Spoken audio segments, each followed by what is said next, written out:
E aí galera, tudo bom? Aqui é o Kazuma, trazendo mais um vídeo novo. Bora pro vídeo. Continuamos em uma mesa, rodeada por Roland e seus subordinados. Roland começa a falar que seria a primeira batalha do batalhão fora da região oeste. Então, seria diferente das duas batalhas anteriores que estavam na defesa. Sendo assim, precisariam ter cuidado com o território e o ambiente desconhecido. Com o mapa, Roland diz que o quadrado vermelho no meio era a capital e as linhas azuis a rota comercial fluvial. Então eles teriam duas missões. A primeira seria proteger as bruxas, curar os refugiados e os trazerem para dentro da vila da fronteira. E a segunda era prevenir que a praga não se espalhe para dentro da cidade. Então eles teriam que encontrar um ponto alto fora da cidade e construir uma base, para assim vigiar o porto. Os soldados estarão disfarçados de mercenários dos mercadores, para guiar os curados para os barcos, e o método de cura ficará dependente da bactéria replicado pela Lírio. E tudo o que teriam que fazer era tratar os infectados com a água do rio purificado por ela. E ainda haviam dois detalhes para se ter em mente. Em primeiro, eles deveriam ter certeza que todos os passageiros haviam bebido a água purificada. E segundo, nunca usar água fervendo para fazer a purificação. E na realidade, quanto mais suja a água for, era melhor, pois assim haverá mais micro-organismo para se replicar. Indo para o porto, Roland ainda pensa que era bem provável que a praga foi causada pela igreja, pois fazia pouquíssimo tempo desde que começou a se espalhar, e eles já diziam ter o antídoto. Isso era irônico, pois nem mesmo para os cidadãos da capital eles tinham distribuído a cura, e assim ficaria tudo esquematizado para serem vistos como salvadores, e os inocentes que morrerem no processo seriam vistos como os desprovidos de fé. Sendo assim, Roland teria tanto quanto salvar os refugiados da região leste, quanto frustrar os planos da igreja. E enquanto sua cura funcionasse, a cura da igreja perderia seu propósito. Assim,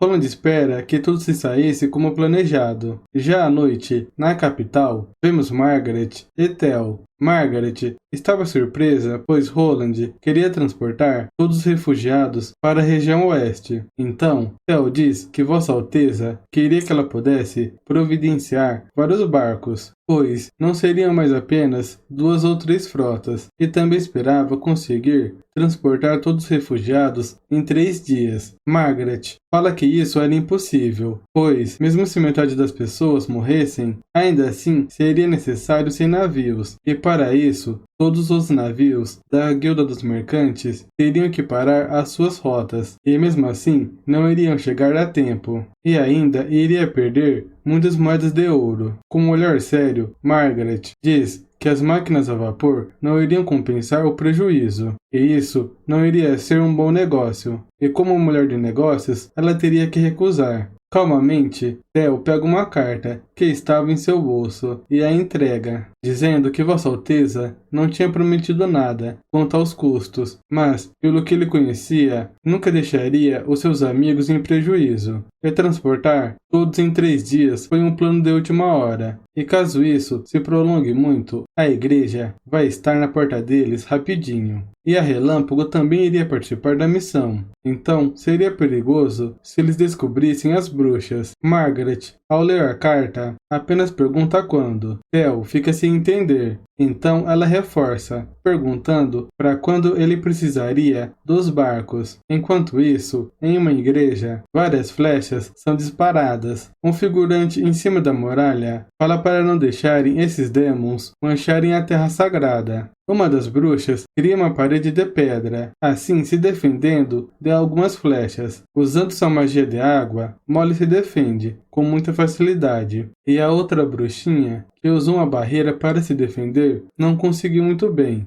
Então acabou sendo acertada de raspão por uma flecha. Molly pergunta se ela estava bem. Ela responde que estava tranquila. Cinzas, segurando uma flecha em suas mãos, fala que eram flechas que conseguiam penetrar magia. Sendo assim, elas teriam que se apressar. Cinzas sai correndo, pulando na direção dos inimigos, assim, batendo com sua espada no chão, derrubando vários soldados. Apoiada em sua espada, ela manda-os vir. Com muita facilidade, Cinzas derrota vários inimigos. Enquanto ela derrotava alguns soldados, um deles tenta acertar ela com uma flecha. Mas Meg, transformada em um corvo, o impede, arrancando um de seus olhos, falando para ele não jogar sujo. Então, as outras bruxas se aproximam. Cinzas, enfincando sua espada no chão, diz que aquela era a última igreja nos fiordes, e se arrancarem as raízes dali, não haveria mais igrejas nas ilhas. Então, vemos Cinzas dentro da igreja, e vários corpos caídos. Andando pela igreja, ela pisa em um jarro, com algumas pílulas. Então, parando de frente de um dos soldados, o mesmo grita, falando que elas eram uns monstros malditos. Cinzas, com uma cara séria, pergunta se ele estava com medo, e se ele tinha considerado o sentimento dos inocentes quando estava os torturando. Segurando sua espada, ela diz que comprou das bruxas, eles era que eram as verdadeiras garras dos demons, pois o que eles fizeram na luz do dia era totalmente desprezível. Levantando sua espada para o atacar, ela o manda para o réu. O soldado grita. Então, vemos a ponta da espada melada de sangue. As outras chegam e falam que não tinham mais inimigos. Molly pergunta se tinham vencido. Cinzas concorda e diz que o poder da igreja em Fiordes não era muito forte e que cada sede possuía cerca de 100 soldados e também não tinha ninguém do exército do julgamento, mas ainda assim tinham provocado uma ruptura na igreja com seu próprio poder, e assim tinham conseguido criar uma luz para a realidade delas. Enfim, Cinzas declara a vitória. Então, voltando à Ilha Adormecida, vemos filha animada, falando que Meg já tinha informado sobre os resultados, e que todas estavam bem, e isso era ótimo. Cinzas fala que ela voava bem rápido em sua forma de gaivota, e pergunta onde estava Meg, pois, desde que chegou, não tinha visto.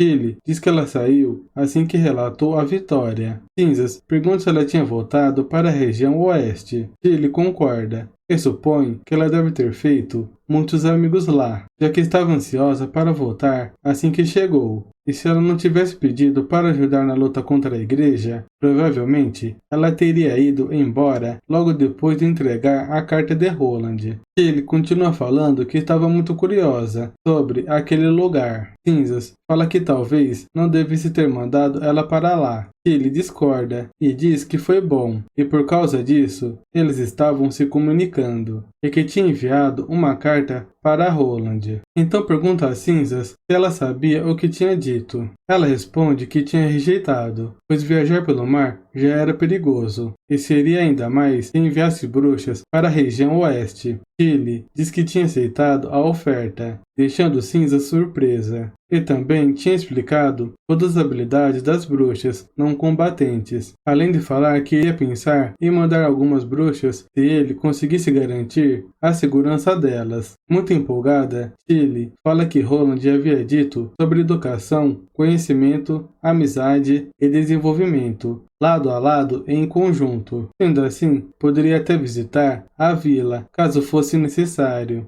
Cinzas, nervosa, bate a xícara na mesa. Tilly fala que entende e também estava preocupada, mas o maior inimigo das bruxas era a igreja, e mais um aliado significa mais fonte de força, e a sua relação com os fiordes seria apenas para lucro. Mas a união das bruxas na Vila da Fronteira era um amigo natural, e com isso era bom mostrar um pouco mais de gentileza, além de ter ouvido que as bruxas podiam evoluir suas habilidades ganhando conhecimento. Então, pergunta se ela não estava interessada, e caso as bruxas enviadas conseguirem se aproveitar, a Ilha Adormecida teria um enorme benefício. Cinzas se demonstra preocupada. Tilly insiste para ela não se preocupar, pois não estava falando para elas se apressarem, e já que ela não iria se arriscar antes das coisas estarem bem claras, e não era para ela se esquecer, pois a Sylvie conseguia ver qualquer disfarce. Magias de maquiagem ou de ilusões não iriam a enganar, contanto que elas acompanhasse o primeiro grupo a ir para a vila. Ela poderia ver a verdade por trás do quarto príncipe, e mesmo se houvesse perigo, a Cinza estaria por perto. Então Cinzas fica em silêncio, com um rosto sorridente. Tilly diz que iriam discutir os detalhes apenas quando Meg voltasse, em um mês, mas por enquanto elas tinham que se focar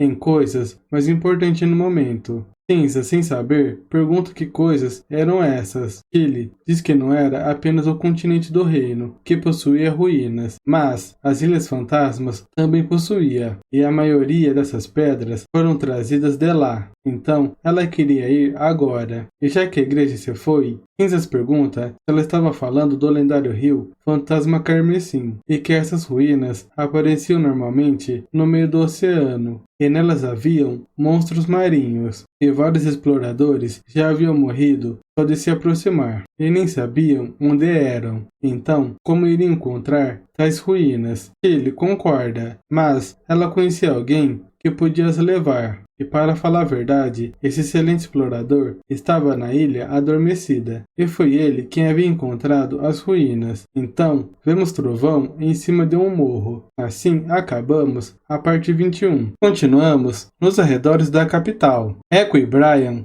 se aproximam de algumas pessoas que estavam infectadas com a praga. Echo diz que essas pessoas eram refugiados que não tinham conseguido chegar nos barcos. Brian completa que a igreja não tinha os dado a cura, e ainda tinham sido barrados de entrar na cidade, e de toda forma eles deveriam juntar todos que conseguiam se mover por conta própria, assim pedindo para Echo que assumisse a liderança. Echo inspira e usa sua magia, perguntando se eles conseguiam se levantar e que estavam ali para curá-los, dizendo que o barco estava no porto com remédios de graça. Então eles se levantam e perguntam se realmente podiam ser salvos, e se fosse o caso, estariam dispostos a ir para a região oeste. Brian sorri e diz para trazer a sua família e o seguirem. Vemos vários odres. Theo explica que os odres possuíam um remédio e iriam curá-los imediatamente, assim que os consumissem.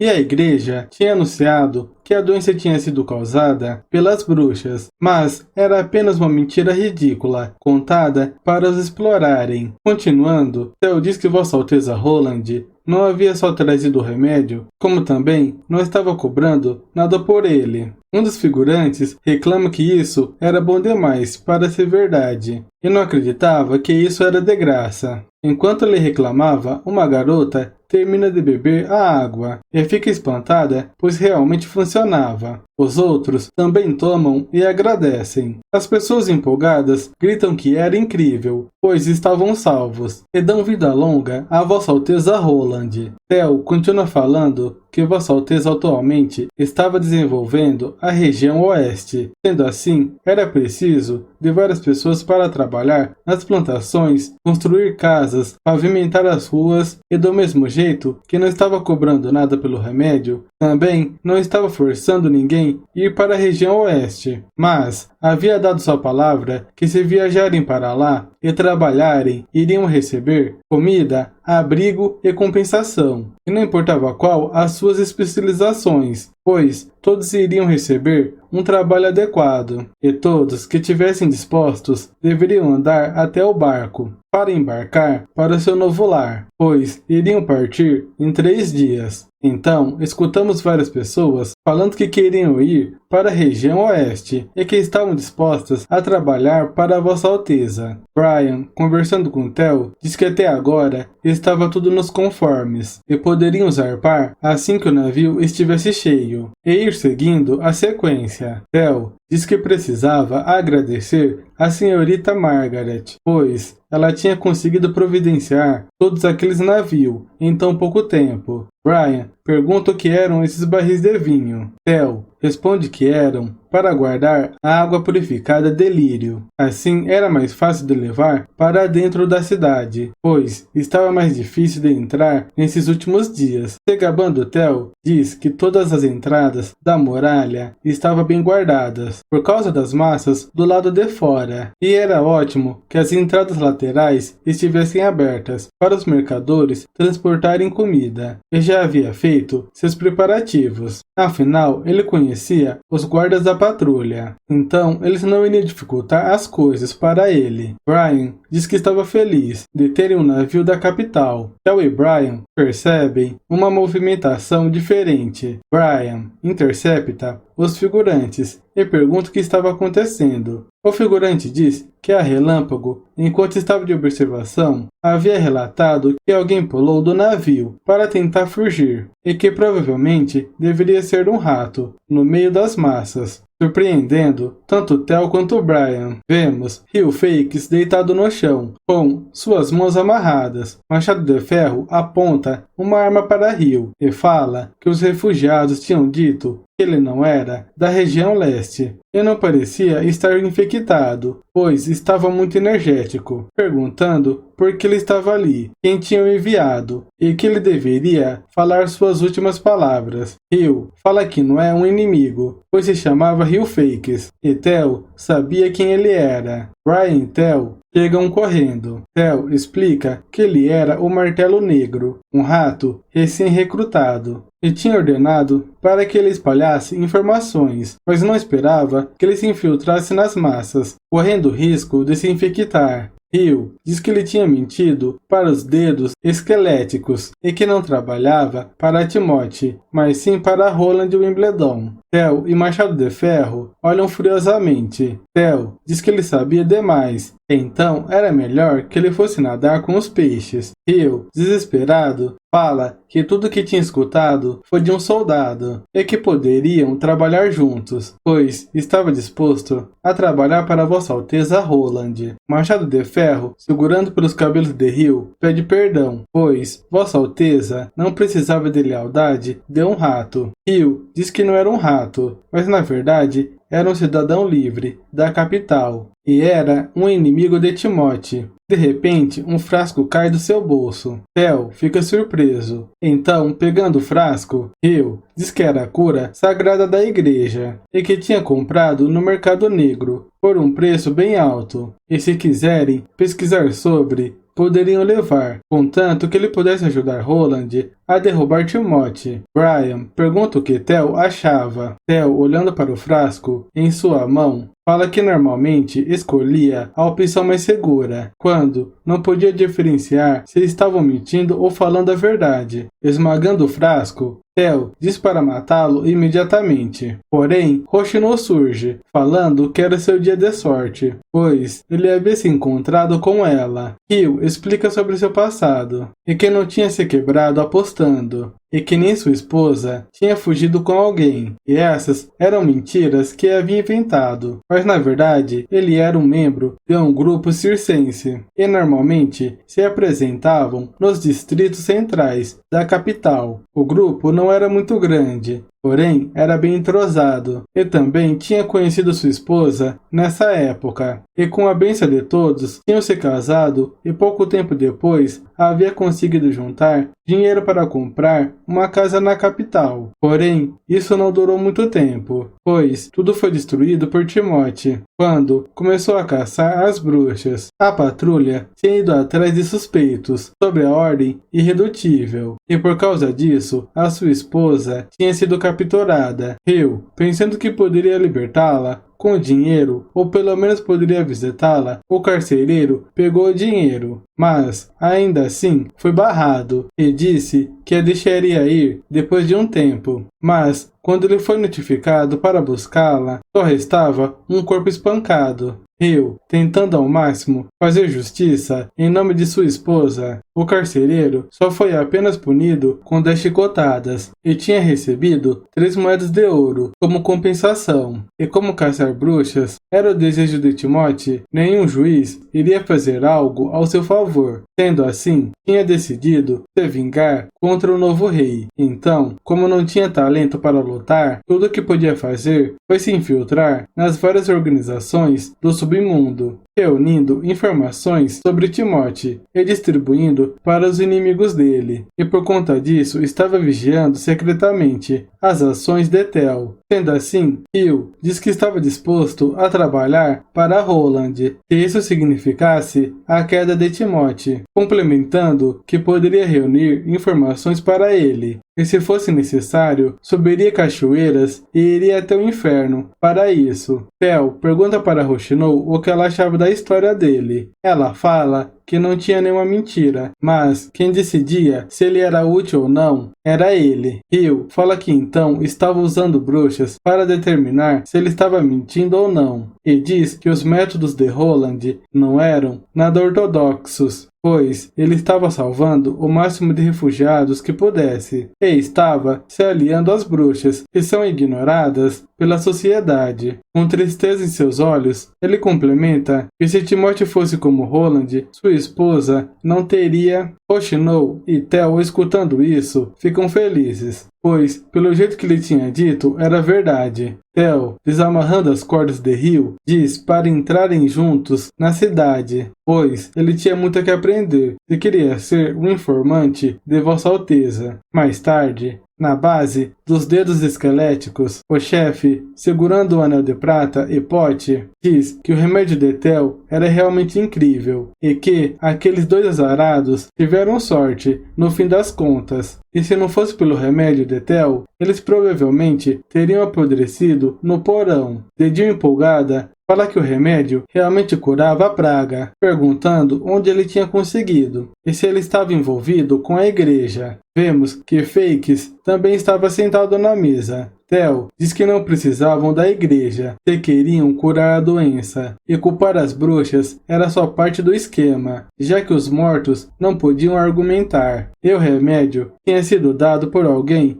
com alto cargo na realeza. Então, eles deveriam estar agradecendo ao chefe dele. E se essa missão for bem sucedida, é possível que eles não precisem mais serem ratos. Muito empolgado, o chefe dos dedos esqueléticos pergunta se o chefe de Tel realmente estava planejando vender os remédios para eles. Tel concorda, pois ele estava bem irritado com a igreja, enganando o povo. E se isso continuasse, eles iriam transformar a capital em uma enorme igreja muito rápido. Além disso, ele não queria que a igreja tivesse alguns sobreviventes. Sendo assim, nunca deveriam vender o remédio caro, já que os cidadãos comuns devem conseguir pagar, e um odre desses não deveria ser vendido por mais do que 10 moedas de prata. O chefe fica surpreso com o preço. Tel confirma o valor e diz que 60% era de seu chefe e o resto deles, continuando que o remédio que tinha contrabandeado era o suficiente para mais ou menos 5 a 6 mil pessoas. Então, conseguiriam fazer algumas centenas de moedas de ouro, e seria uma bolada, mesmo que dividissem igualmente. Tel começa a pensar que mesmo sendo ratos vendendo, a velocidade de distribuição será mais rápida e não tão óbvia, mas também era claro que esses caras não iriam vender por um preço baixo, e seria possível que apenas metade dos cidadãos conseguiriam comprar. Tel, pegando uma faca em seu bolso, diz que sabia o que eles estavam pensando, e que queriam esconder um pouco e vender secretamente, ou até vender mais caro inicialmente. Ele até poderia fazer vista grossa. Então, furando um dos odres em cima da mesa, ele diz para não se esquecerem que seu chefe não perdoava com tanta facilidade, e com uma cara maligna,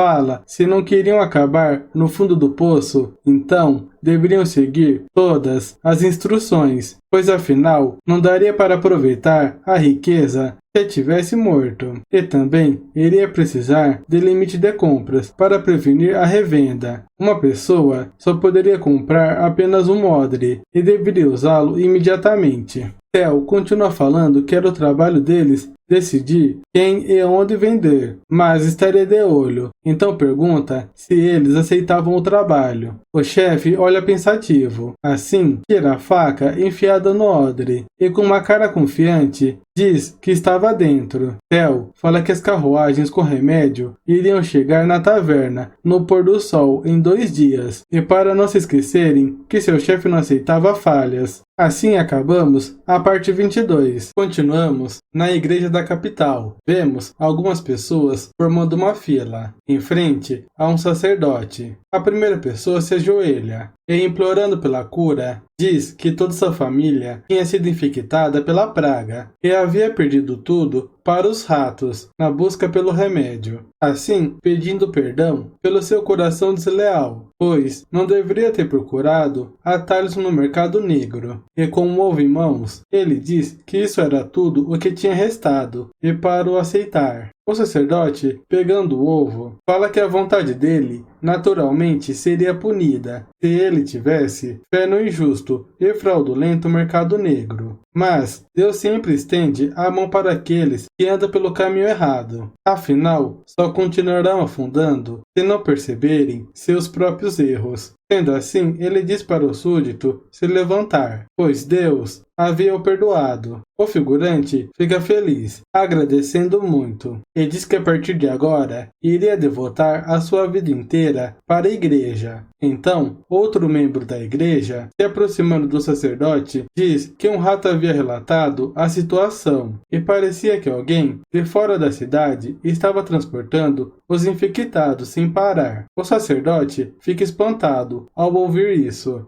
Em uma sala reservada, vemos o sacerdote, o rato e uma senhora encapuzada. O sacerdote pergunta se o nome dele era Agulha, e se foi ele quem tinha feito o relato. Agulha responde que sim, e também tinha mais detalhes. O sacerdote fala que naturalmente a cura sagrada seria dada a ele, contanto que o relato tenha valor, e que todos ali eram seus subordinados. O sacerdote Chartrot e a senhora com dentes amarelos estavam responsáveis por manter a sala secreta, então ele não precisaria esconder nada, pois essas pessoas não iriam vazar o relatório dele para fora. Agulha começa a falar que tinha visto tudo com seus próprios olhos e que barcos vazios estavam lotando o rio do lado de fora da cidade, especificamente para transportar as pessoas infectadas. E além disso, eles possuíam a habilidade de curar a praga, pois as manchas quase desapareciam instantaneamente após beber um odre com uma água estranha entregue por eles, e diziam ser da região oeste, e também iriam dar comida e abrigo às pessoas que concordassem ir com eles. E o mais aterrorizante era que haviam bruxas no grupo. Os 2 sacerdotes ficam surpresos, perguntando o que foi que ele tinha dito. Agulha continua falando que era verdade, e tinha 100% de certeza, pois, quando alguém havia pulado do navio, os mercenários o capturaram pouco tempo depois, e naquele momento foi quando tinha percebido que o ponto preto no céu não era um pássaro muito grande, mas sim uma bruxa voando. O sacerdote pergunta quantas pessoas haviam no barco, e se tinha certeza se eram todos mercenários dos mercadores. Agulha diz que parecia ser o caso, pois eles não possuíam armaduras e cavalo, e as suas armas eram bastões de madeira e lanças, e a quantidade eram cerca de 100 pessoas, e também tinham mencionado que era um recrutamento do chefe da Vila da Fronteira. Então o sacerdote diz que realmente era uma informação importante, e jogando o frasco, diz que agora era dele. Agulha agradece ao sacerdote, mas sem perceber é atingido por uma adaga em seu pescoço. Assim podemos ver quem tinha sido, e era a senhora. Depois, ela o arrasta para fora da sala. Então, o sacerdote Chet pergunta se Mayene acreditava no rato. Mayene responde que, sendo verdade ou não, só iriam saber depois de investigar, mas provavelmente ele estava falando a verdade. E só precisavam dar uma olhada no topo das muralhas para ver as movimentação dos refugiados, e para isso iria deixar essa missão com Chet. E caso houvessem mercenários e bruxas no porto, deveriam contatar todos os ratos da água da Terra dos Sonhos, pois o número de bandidos reunidos devem ser aproximadamente de 1000, e mesmo que eles não sejam tão fortes quanto o exército do julgamento, já seriam o suficiente para destruir os mercenários sem armaduras. E quanto às bruxas, ele iria deixar com Faceless. A senhora se aproxima e diz para o sacerdote pegar de volta o frasco. O sacerdote aceita e fala que ela não precisava se disfarçar como alguém tão feio. A velha concorda e começa a brilhar. O sacerdote olha de uma maneira maligna para ela, e o rosto da velha começa a mudar. Depois, a vemos transformada em uma linda jovem. Mayene diz que ela estava bem melhor assim, e que, se não se engana, essa era a mulher que tinha sido enforcada no portão da cidade. Faceless concorda, falando que essa tinha sido a quem ele mais tinha gasto tempo, das 4. Mayene fala que não era hora para isso, assim a mandando a ir como de costume, para acabar com os infiéis. Enquanto isso, nas muralhas, vemos Echo e Roshinou conversando. Roshinou fala que já faziam 3 dias e tudo parecia estar indo bem, e antes do pôr do sol, todos já deveriam ter ido embora de barco. Echo se perde em seus pensamentos. Então, Roshinou pergunta o que tinha acontecido. Ela responde que esse lugar estava lhe trazendo muitas lembranças e que no passado havia sofrido muito antes de ser vendida para a capital, e no início tinha pensado que o motivo das pessoas serem tão frias com ela era por conta de ser do sul, mas agora parece que tratam as suas próprias pessoas da mesma forma. Roshinou, colocando a mão no ombro de Echo, diz que nem todas as pessoas eram assim, pois, ainda assim, haviam várias pessoas gentis e atenciosas, como as irmãs da União e Vossa Alteza Roland. Echo pergunta se Vossa Alteza poderia mesmo prevenir os conflitos, e se não iria importar se o reino era do sul, nos fiordes ou bruxas, se todos poderiam viver livremente em paz, entre si, sem conflitos. Roshinou, com um sorriso,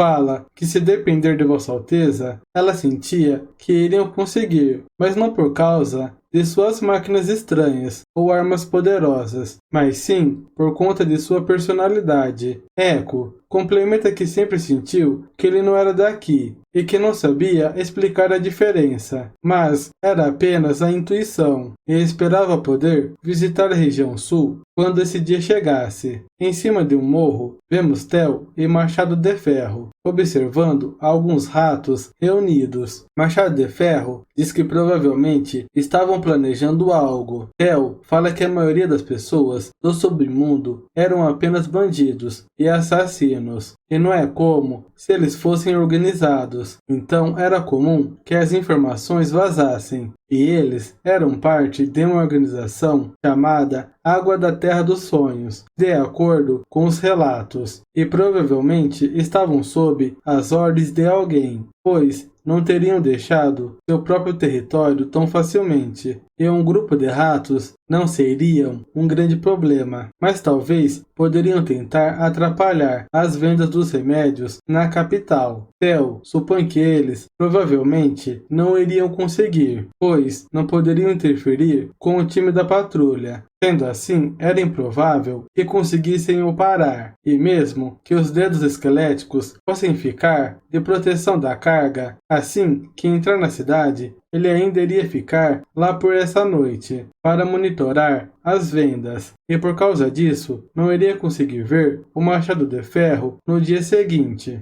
Machado fala que não tinha problema, e que iriam se encontrar de novo, quando Vossa Alteza conquistasse a cidade. Mais tarde à noite, nos arredores da capital, vemos Faceless observando e pensa que os ratos eram um bando de idiotas, pois os mercenários não eram cegos, e que fica óbvio demais se avançarem assim, e com certeza iriam fugir para o leste, caso descobrissem o número de ratos, sem mencionar que seria uma caçada noturna, e como iriam lidar com as bruxas dessa forma. Sendo assim, ela pensa que deveria agir logo, antes que fujam. Faceless sai correndo com uma adaga em direção de um dos mercenários. Quando o figurante percebe, já era tarde demais, pois ela já estava sobre suas costas com uma adaga em seu pescoço, assim o finalizando. Então ela suspira aliviada, jogando sua capa para longe. No acampamento, vemos Relâmpago se aproximando das outras bruxas, anunciando que tinha voltado. Wendy, toda sorridente, pergunta como tinha sido. Relâmpago fala que o Machado de Ferro já havia trago a equipe de rifles para enfrentar o inimigo, e mesmo que atacassem diretamente, não iriam chegar nelas. Echo então oferece um pouco de água, já que ela tinha trabalhado duro. Relâmpago agradece. Lírio pergunta se poderiam voltar para casa no dia seguinte, pois já fazia alguns dias desde o último banho, e por conta disso estava se sentindo desconfortável. Relâmpago fica surpresa ao escutar isso, então começa a tirar sarro de Lírio, falando que ela estava parecendo cada vez mais com uma nobre. Lírio fala para ela ficar quieta, ou então não iria emprestar a lição de casa. Wendy fala que deveriam ter cuidado, mesmo que a situação estivesse sob controle. Echo diz que Machado de Ferro tinha levado a segurança delas em consideração e não tinha baixado a proteção dali. Ao fundo, vemos um cara se aproximando, e era o mesmo mercenário que havia sido morto. Hoshino o rende, falando para ele não se mexer, e pergunta quem exatamente era ele. O rapaz diz que era o patrulheiro Volt.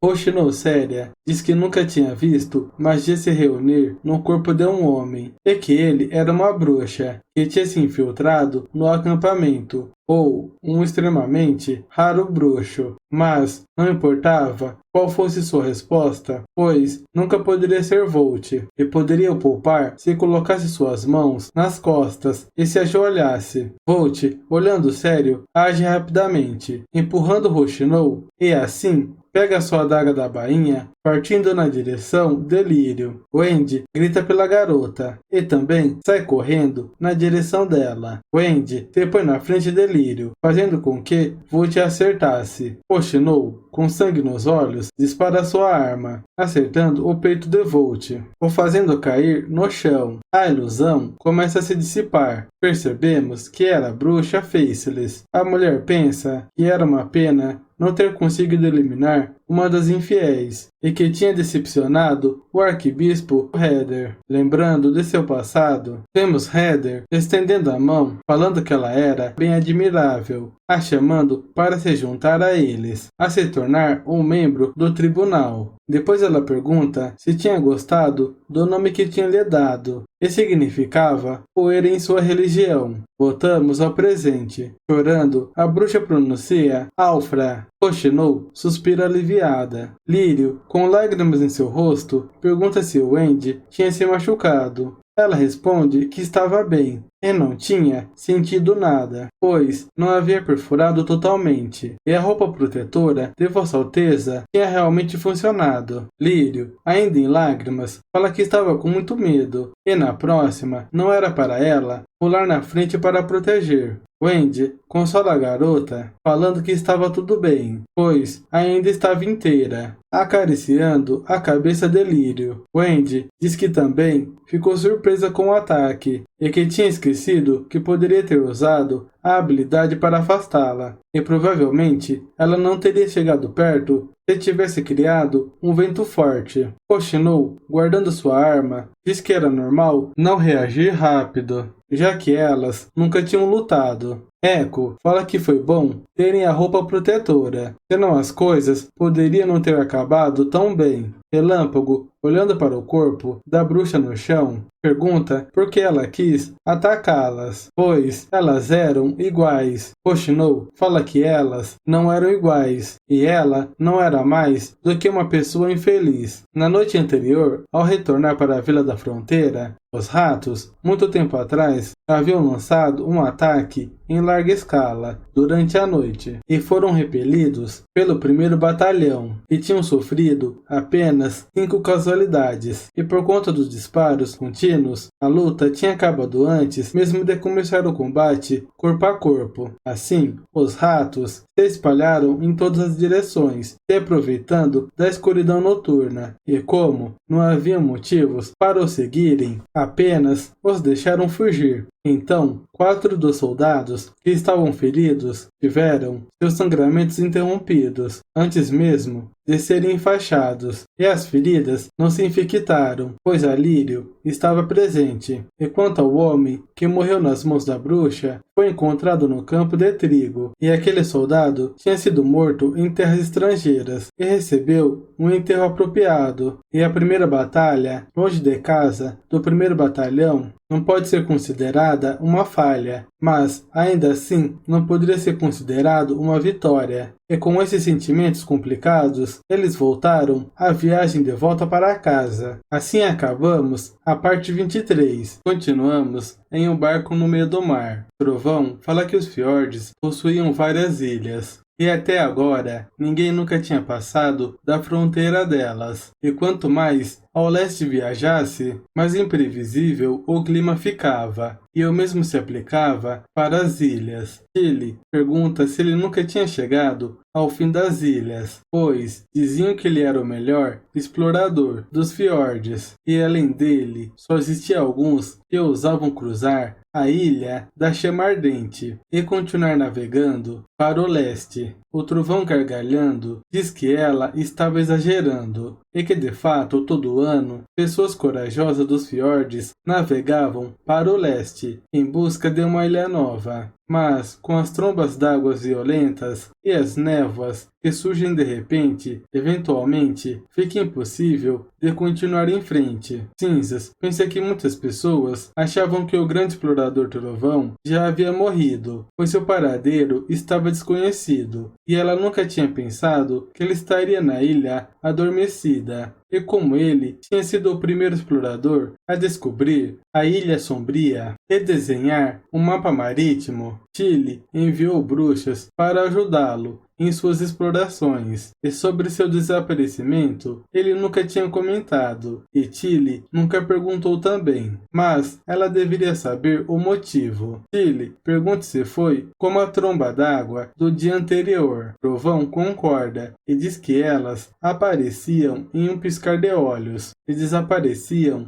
do mesmo modo. E se não fosse pela habilidade de Molly, então vemos Molly pescando. Ela diz que algo tinha mordido a isca. O figurante fala para ela respirar fundo e não se preocupar. Trovão continua que por Molly ter invocado seu servo e ter coberto metade do barco, a tempestade não os atingiu. E pois bem, os marinheiros no começo, e até ele próprio, diz que eram contra as bruxas. Mas o comportamento de todos mudou drasticamente após aquela tromba d'água do dia anterior. Molly consegue pescar um peixe-espada. Trovão diz que já pensou algumas vezes que talvez as bruxas sejam mais adequadas para serem exploradoras. Chile fala se já não era o caso de uma bruxa ter dado o nome do maior explorador. Trovão espera que sim. Molly, ainda pescando, fala que tinha fisgado outro peixe e parecia ser maior que o anterior. O figurante, com medo, fala para ela jogar a vara fora imediatamente. Molly fica sem entender. Então, vemos 2 peixes monstros indo na direção de Molly. Cinzas atira rapidamente do lugar e pegando a sua espada, corta o monstro ao meio, partindo para o outro, enfiando a espada no meio dele. Cinzas pergunta se Molly estava bem. A menina concorda. Cinzas então pergunta o que era essa coisa. Trovão diz que era uma variação dos fantasmas marinhos, e eles mordiam a isca do pescador para puxá-lo para a água. Cinzas diz que tinha escutado que suas mãos cresciam depois de comer um humano. Trovão apenas diz que quanto mais sensacionalista o rumor, mais impreciso é. E na verdade, também havia outro nome no qual elas conheciam, Demon Beast. Ao escutar isso, Tilly fica com um pouco de medo. Então, um figurante diz que tinha um nevoeiro à frente. Molly, enfim, percebe e se pergunta por que a névoa era tão densa. Trovão fala para todos se animarem, pois estavam entrando no Mar Sombrio. E assim como as Demon Beast de mais cedo, quanto mais se aproximar das Ilhas Sombrias, mais bestas haveriam. Névoa espessa, ilhas rochosas e monstros. Era por esse motivo que poucos conseguiam encontrar a entrada das ruínas, e graças a Molly era possível detectar qualquer perigo à frente, não importando o quão imprevisível seja. Cinzas pergunta se as ilhas estavam submersas. Trovão concorda e diz que era assim como a Ilha Adormecida. Porém, a maré desse lugar varia muito mais rápido, e era por volta de 2 vezes no mês, e a velocidade disso acontecer era enorme. Parecia como se tivesse um enorme buraco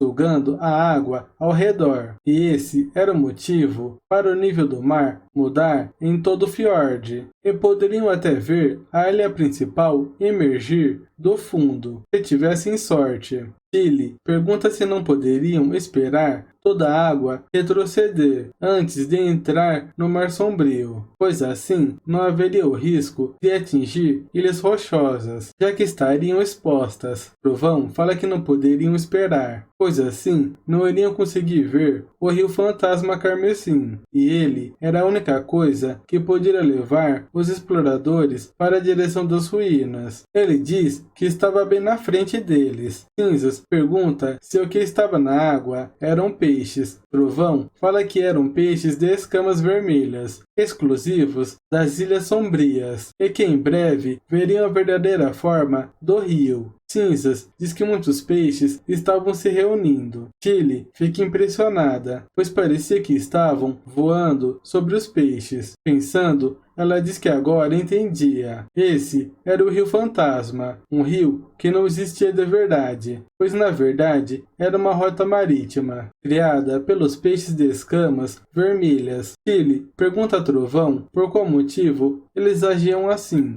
Ele responde que era por conta da estrutura da ilha principal, pois a ilha era como uma torre triangular, com um enorme espaço vazio no meio, o que formava um bom local para os peixes desovarem. E os peixes dentro sempre serão os primeiros a perceber a mudança de quando a maré baixa, assim saindo um enorme cardume de lá. Por isso, se seguirem o Rio Carmesim, eles iriam chegar no destino. Trovão enfim anuncia que finalmente tinham chegado nas Ilhas Sombrias. Ao desembarcarem, Cinzas pergunta se foram eles que tinham deixado esses pilares. Trovão diz que não, e o pilar de cobre já estava ali quando chegaram, e provavelmente foram construídos pelos donos das ruínas. Cinzas pergunta onde estavam as ruínas. Ele responde que estava bem em cima de suas cabeças, então precisavam subir. Subindo, ele diz que normalmente havia várias armadilhas para impedir intrusos, mas provavelmente todas estavam quebradas, depois de tanto tempo submersas. E o único problema era o tempo gasto caminhando. Ele, com medo, se agarra em Cinzas. Cinzas, pensando, diz que ela sempre agia com tranquilidade e compostura, mas a escuridão era o seu ponto fraco. E parando para pensar, no dia que elas fugiram do castelo, onde não podiam acender as velas durante a noite, o único jeito que ela conseguia dormir era bem em seus braços, e essa era a verdadeira princesa que ela conhecia. Depois de uma longa caminhada, eles se deparam com 2 portões gigantes. Assim, eles entram. Trovão coloca a tocha na parede e diz que agora estava bem mais claro. Cinzas fala para Tilly esperar, pois ainda poderia haver perigo. Trovão diz que não precisava se preocupar, pois já exploraram ali antes. Molly diz que finalmente poderiam descansar um pouco. Trovão continua falando que, como poderiam ver, só tinha algumas mesas e cadeiras de pedra, e as pedras mágicas de antes também foram encontradas ali, e era possível que outros exploradores tenham chegado ali também. Então, seria impossível que tivesse restado alguma coisa depois de tantos saques. Cinzas diz que também Vossa Alteza também tinha dito, mas ela quis vir pessoalmente. Ele se aproxima de uma parede e pergunta o que era isso, assim conseguindo descobrir uma pedra mágica grande imbuída na parede. Cinzas fala que ela poderia tirar. Tilly pede para ela esperar um pouco. Então, interagindo com a pedra, usando magia, um brilho forte sai da pedra. Trovão se pergunta se isso poderia ser um mecanismo secreto que apenas as bruxas poderiam ativar. Um tremor acontece. Cinzas sai correndo, assim pegando Tilly em seus braços. Um compartimento se abre, caindo uma escadaria, que aparece atrás de Cinzas. Trovão e os demais ficam surpresos, se perguntando se isso era uma passagem secreta. Trovão diz que era bem incrível, essas pedras imbuídas na parede, e que se pareciam com os cristais de neve produzidos pelo reino de Everwinter. E um desse tamanho deveria valer algumas centenas de moedas de ouro. Tilly diz que, como haviam acordado antes, ele poderia ficar com metade. Todos sobem. Ao chegarem em cima, encontram um quarto abandonado. Cinzas diz que alguém deveria ter vivido por muito tempo ali. Em cima da mesa tinha alguns livros. Ao abrir, Tilly diz que nunca tinha visto esse tipo de alfabeto antes, mas poderiam levar para estudar a fundo. E como tinham acordado, todos os livros e pedras mágicas eram dela. Trovão concorda e diz que esperava que ela contasse essa história antiga quando conseguisse descobrir. Cinzas, olhando para um telescópio, pergunta o que era, pois era oco. Trovão diz que a pessoa que morava ali usava para observar a situação do lado de fora, mas estava tudo preto e provavelmente estava quebrado, já que não conseguiam ver nada. Tilly chama Cinzas para ajudar a remover uma placa de cobre na parede. Cinzas concorda e, ao abrir, descobrem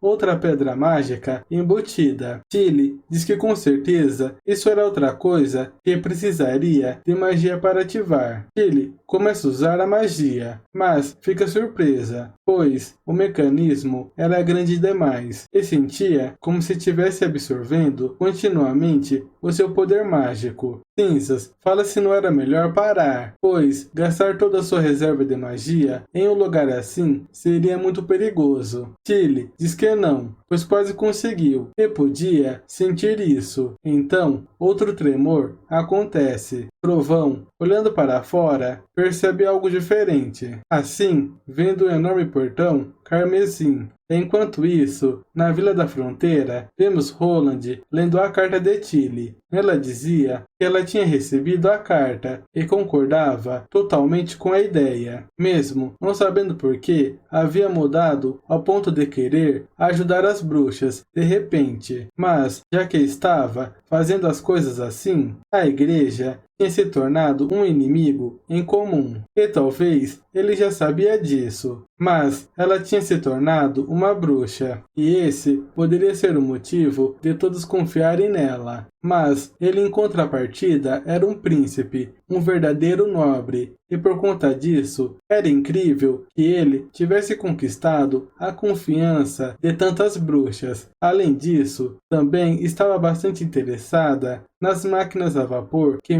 Meg tinha comentado, e como o conhecimento poderia levar uma bruxa a evoluir. E quanto ao convite, se faz necessário confiança e comprometimento para uma aliança ser formada. Sendo assim, tinha uma lista contendo o nome das bruxas não combatentes da Ilha Adormecida e suas habilidades, e dessas deveria escolher 5 das que lhe forem mais úteis, e assim mandar os nomes pela Meg, e tudo dando certo, elas iriam para a vila no próximo mês, e como a igreja já havia relatado a sua verdadeira cara, não iriam demorar para que eles comecem a tomar os 4 reinos, e iria ajudá-lo ao máximo que pudesse, quando enfrentassem a invasão da igreja. Assim, esperava que pudessem derrotar a opressão da igreja, e assim criar um novo reino, no qual ninguém, incluindo as bruxas, não seriam perseguidos por serem quem são. Então Roland diz a Meg que tinha trabalhado muito para entregar a carta, e que Relâmpago tinha ido para a cidade do rei, com o 1º batalhão. Então iria demorar uns dias para retornar. Sendo assim, ela estava dispensada e poderia ir brincar, tomar um banho ou cochilar. Meg agradece e sai voando pela janela. Roland pensa que mesmo que quisesse olhar imediatamente para a lista de bruxas da Ilha Adormecida, ainda precisava completar o trabalho governamental que tinha pendente. Em seguida, é surpreendido com uma explosão. Roland se pergunta o que tinha acontecido. Esse era um ataque. Olhando pela janela, ele diz que era o laboratório de química. Ao entrar, um dos funcionários diz para Roland salvar o mentor, pois ele tinha sofrido ferimentos graves e não iria durar muito tempo. Roland diz que já havia enviado alguém para chamar a doutora, e ela estaria ali em breve. Assim, fala que vai dar uma olhada nele. Então, vemos Kyle todo machucado no chão, deixando Roland e Carter abismados. Roland pensa que seu rosto não parecia nada bom, e um ácido deveria ter espirrado quando a explosão tinha acontecido. Roland fala que tinha uma solução, assim pedindo para Sean vigiar a porta e trazer a Nana imediatamente para lá, quando ela chegar. Também pede para Carter procurar os dedos, pois precisavam reconectá-los rápido. Adentrando mais, Roland diz que parecia que tinha passado um ciclone, e o cheiro era bem desagradável, pois era dióxido de nitrogênio, e como as janelas tinham sido explodidas, seria bem provável que fossem envenenados. Observando mais de perto, Roland pensa que aquilo parecia com o licor branco que havia colocado recentemente no mercado, constando que tinha metade do frasco, e também se pergunta se o alquimista Cale não tinha o hábito de beber no laboratório. Sean aparece e fala que a Nana havia chegado. Roland fala para ela curar a corrosão no rosto, pois Carter estava procurando pelos dedos decepados, para que ela pudesse reconectá-los. Nana diz que não era necessário, pois agora ela podia curar diretamente ferimentos menores, usando sua magia. Vemos Cale sendo curado por completo, e seus dedos sendo reconstruídos. Roland pergunta a Nana quando ela começou a fazer isso. Ela diz que já fazia mais ou menos uma semana e que podia regenerar membros menores, contanto que não esteja completamente perdido, e talvez tivesse aprendido nas aulas que todas as partes humanas são feitas por células e devem haver perda delas em partes quebradas, já que usa sua magia para reconstruir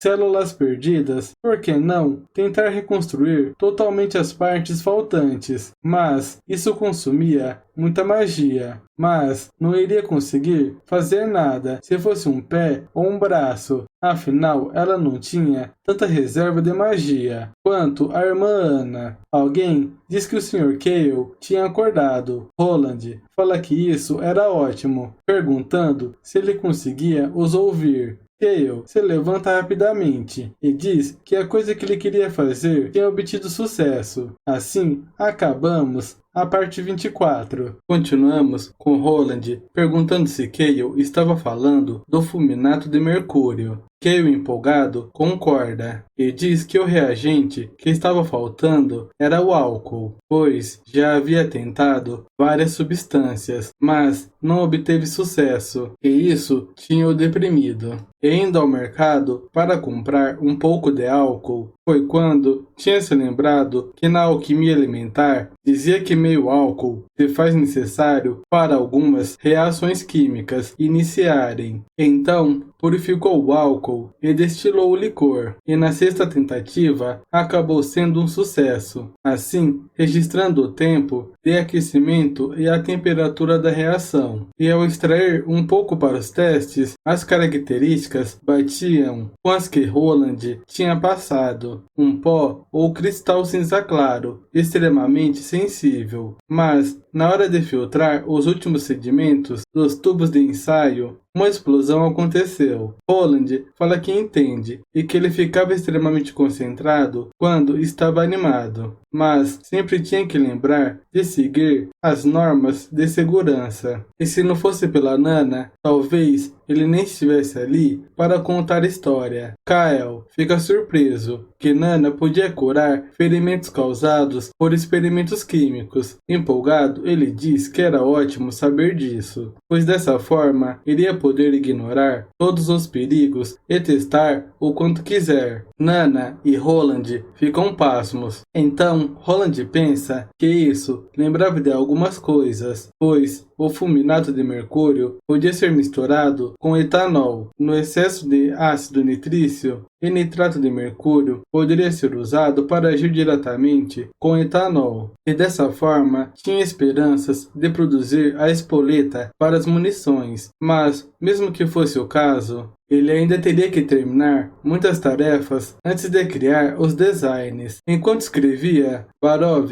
fala que os refugiados não poderiam viver para sempre nos abrigos de madeira, fora das muralhas. Carter diz que a Vila da Fronteira precisava construir casas o suficientes para pelo menos 10.000 pessoas nos próximos 6 meses. Vemos Petrov escrevendo uma carta para Vossa Alteza, pois uma doença desconhecida havia aparecido na fortaleza da Grande Música, e seguindo as ordens, tinha fechado os portões da cidade, assim pedindo que enviasse suporte o quanto antes. Depois, vemos Ana falar que a fornalha podia produzir por volta de 50 toneladas de aço derretido por vez, em cerca de 15 minutos. Depois, vimos Roland escrevendo para Tilly, assim pedindo para perdoar a demora do envio da resposta, pois ultimamente esteve muito ocupado, e que sua decisão era muito reconfortante e encorajadora, pois as chances de se defenderem contra uma invasão da igreja aumentaria drasticamente com a sua ajuda. E também era por isso que havia conquistado a confiança das bruxas, desde se defender das Demon Beasts até lutar contra a igreja. E por conta disso, o povo e as bruxas se tornaram inseparáveis. E isso era uma coisa boa. E o que precisava fazer agora era espalhar essa ideia para toda a região oeste, ou até para todo o reino. Sendo assim, teria que destruir a igreja e dizimar a ideia que as bruxas são as raízes de todo o mal, e resgatar todos dessa ignorância e tolice. E quanto ao que tinha feito tomar essa decisão, poderiam falar sobre esses assuntos triviais no futuro, e como não havia muito espaço sobrando na carta, então não iria entrar em detalhes, e estava aguardando ansioso pelas bruxas no próximo mês. Então não precisava se preocupar, pois já havia planejado uma forma de viajar diretamente para a Vila da Fronteira, e seria impossível que a igreja consiga detectá-las, pois não era necessário nenhum porto, e naturalmente iriam poder participar da educação básica quando chegarem na vila. E por fim, tinha colocado o nome das 5 bruxas, Lotus da manipulação de terreno, Bela, preservação de estado. Evelyn, enóloga. Mel, domadora de animais. Sylvia, o olho da verdade. Por fim, desejava que tudo fosse um sucesso. Então, Roland disse para Rochinol que não precisava o proteger tanto assim, pois o que ele estava fazendo era apenas ler algumas cartas. E como ela tinha acabado de retornar da capital, deveria descansar e relaxar com Wendy e as outras. Ou talvez ela estava ali por não ter conseguido tirar da cabeça a bruxa que tinha atacado elas. Rochinol diz que nunca quis matá-la, mas quando viu o olhar dela para Wendy, percebeu que nada além da morte a pararia. Roland pergunta se ela se lembrava o que havia dito quando voltou da fortaleza, depois de derrotar a milícia de Timothy. Rochinol pergunta se a frase era "não é a sua culpa". Roland diz que era por isso que uma bruxa criada pela igreja só as veriam como traidoras e infiéis, e vários anos sem interação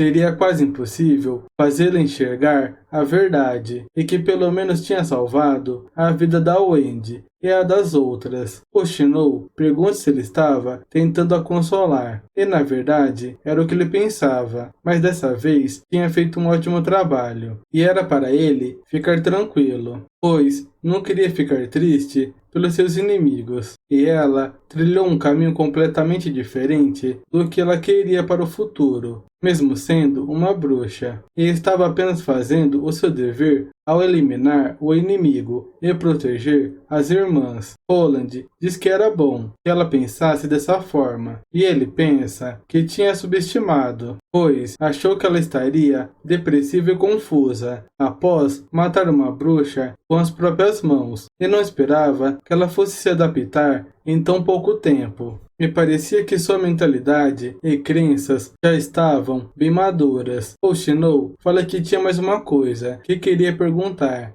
Assim, perguntando se nesses dias ele tinha feito algumas coisas com a Anna, deixando Roland envergonhado. Ele pergunta por qual motivo ela tinha feito essa pergunta, complementando que esses dias tinham sido bem cheios, pois estavam se preparando para a chegada dos refugiados. Rochinol pergunta se ele não estava mentindo. Roland diz que não, mas antes de terminar a frase, Rochinol o surpreende com um beijo. Ela diz que não queria mudar nada e nunca tinha planejado entrar no caminho da Anna, mas tudo o que queria era estar do lado dele, assim pedindo perdão por não encarar diretamente, pois nem ela sabia qual cara fazer, e que Vossa Alteza não a odiasse. Nosso menino Roland sorri corado. Rochinol, ainda invisível, diz que se fosse o caso, era para não falar nada sobre isso, e tudo aquilo não era culpa dele, pois ela só fez o que queria. Vemos alguns cogumelos. Em seguida, Anna falando que os cogumelos selvagens que nasciam na floresta do leste podiam emitir uma fragrância deliciosa. Rochinol aparece, perguntando o que ela estava fazendo. Anna diz que iria usar os cogumelos para preparar um jantar para Roland. Rochinol diz que só queria pegar algo para comer e pergunta o que ela planejava fazer. Anna responde que iria fazer os cogumelos assados no mel e sopa de cogumelo, e que esses cogumelos tinham sido coletados pela Meg. E como Vossa Alteza estava indo dormir tarde ultimamente, ele iria sentir fome após trabalhar até tarde. Então, Anna pergunta se ela queria tentar. Rochinol pergunta para Anna se ela poderia ensiná-la a fazer, pois também queria aprender. Anna concorda e diz que era fácil, e explica que, diferente dos cogumelos comuns, esses cresciam no topo das árvores e eram os favoritos dos pássaros. E mesmo que o gosto seja bom, não são muitas pessoas que escalariam uma árvore atrás da outra, procurando por eles. Anna continua falando que no passado sua mãe sempre cozinhava 1 ou 2 pratos com cogumelos para comemorar o seu aniversário, pois, comparado ao pão duro e mofado, esse gosto único escondido na floresta era fascinante, e mesmo que não tenha que mais se preocupar com a fome por ter comida todos os dias, ainda queria que Vossa Alteza experimentasse essas duas coisas, que só podiam ser encontradas na Vila da Fronteira. Assim, provando o molho e falando que estava bom, ela diz para acender o fogo e assar com cuidado, até que os dois lados estivessem dourados. Hoshino pergunta se Vossa Alteza estava mesmo trabalhando até tarde. Ana concorda e fala que era para resolver as questões dos refugiados e também desenhar mais alguns designs. Então ele estava indo até meia-noite quase todo dia e perguntando para Hoshino se ela tinha sentido falta de Vossa Alteza, já que tinha ficado meio mês fora. Hoshino diz que nem tanto. Ana fala que não era só ela, mas Relâmpago, Lírio e Eco e Wendy todas sentiram saudade de Vossa Alteza e disseram que não haviam de tomar banho. Hoshino dá risada envergonhada, mas Ana não entende e pergunta se tinha algo de errado. Hoshino explica que, na verdade, todas tinham sentido saudades dele. Ana fala que se saísse de perto de Vossa Alteza, mesmo que fosse por alguns dias, não iria ver a hora de encontrá-lo de novo. Hoshino fica pensativa. Assim, acaba deixando seu espetinho passar do ponto. Então, ela come o espetinho e diz que estava muito gostoso. Ana fala que os cogumelos de bico de pássaro eram muito deliciosos, então não precisava assar muito. E ela poderia conseguir fazer perfeitamente se tentasse algumas vezes. Hoshino fala que por ter acabado de comer os dela, teria que assar novamente. Ana também diz que não conseguiu deixar de comer alguns enquanto assava. Mais tarde, Ana leva os espetinhos a Roland e ao chegar, diz que eles foram feitos por ela e Hoshino, mas Hoshino tinha dito para ela trazer sozinha e disse que não sabia como encarar Roland, e Ana fala que não tinha entendido porque ela estava agindo assim, completando que tinha experimentado escondida, mas não tinha nada a se envergonhar. Roland diz que parecia bem delicioso. Então, ao pegar um dos espetinhos, ele se lembra do beijo de Hoshino e se pergunta se aquilo foi coragem ou timidez. E ao mastigar, ele se sente no céu e pensa que a doçura do mel aparecia instantaneamente, seguido do suco do cogumelo. E a sensação, rica e deliciosa, parecia ser o caldo cozido, enquanto tomava a sopa. Ele pensa que o sal tinha realçado o sabor, e os cogumelos em si eram macios, delicados e resistentes, e o sabor estava impecável. A sopa também estava extremamente deliciosa, e esse sabor que ficava na boca lembrava de glutamato monossódico.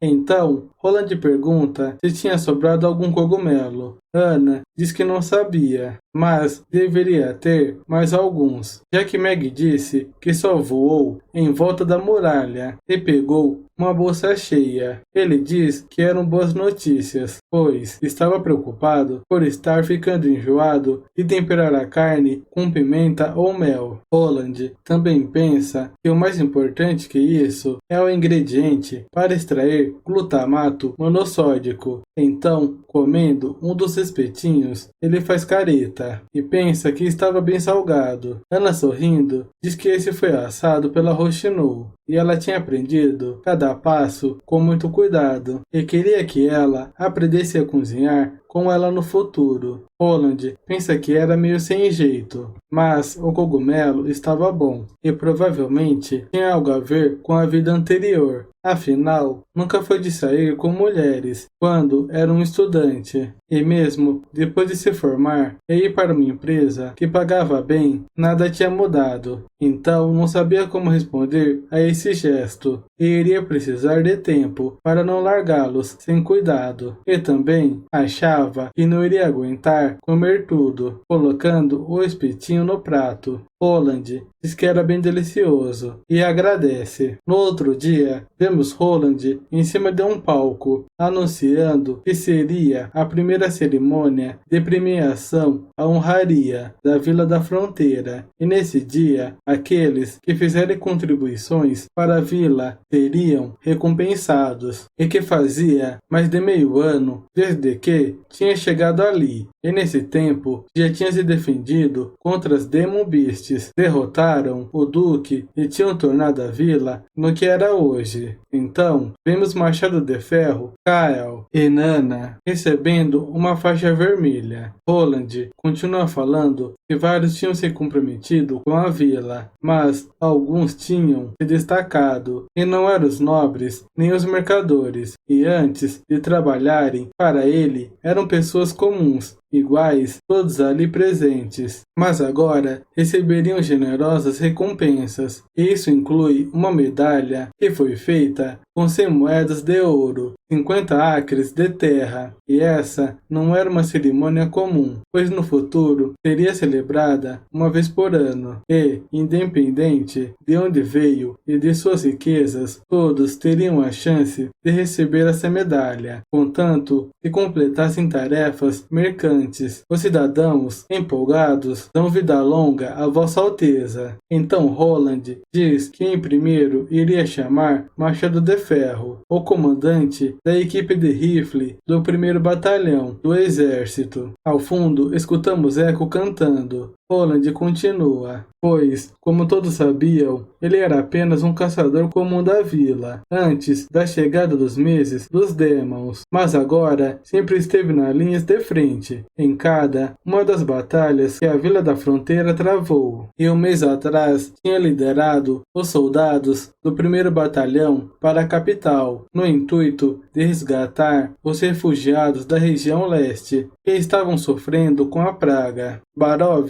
diz que Machado de Ferro estava um pouco estranho. Carter fala que nunca tinha pensado que alguém como ele pudesse ficar nervoso. Roland coloca a medalha no peito de Machado de Ferro, assim pedindo para fazerem uma salva de palmas em agradecimento ao Machado de Ferro. A plateia grita agradecendo por o trazerem à região oeste. Machado de Ferro então bate continência e se ajoelha e depois se joga no chão, agradecendo Vossa Alteza, e que os 3 deuses lhe abençoassem. Roland, sem jeito, pede para que ele se levantasse, pois ele só precisava fazer a saudação militar. Assim, continuando, que poderia ser a primeira vez que iriam ver o próximo. Ele tinha vindo do território central do reino e era o alquimista-chefe do laboratório da cidade das Águas Vermelhas, o Sr. Kyle Sweet. Os cidadãos se perguntam se um alquimista-chefe não eram aqueles homens sábios que eram respeitados por todos no palácio. Roland continua explicando que mesmo que o Sr. Sweet não tenha participado das últimas batalhas, ele era responsável por várias melhorias em armas de fogo, mudando o tiro por vez para disparos em sequência, e tudo isso estava relacionado com seus experimentos químicos, o que tinha sido fundamental para assegurar as vitórias do exército. E falando em química, o laboratório estava recrutando aprendizes alquimistas, e qualquer um poderia se inscrever, contanto que tenha completado a educação primária da Vila da Fronteira e passado na avaliação da cidadania. E qualquer um que passar iria receber um bom salário e também teria a chance de ser um grande e anormal alquimista, como Kyle.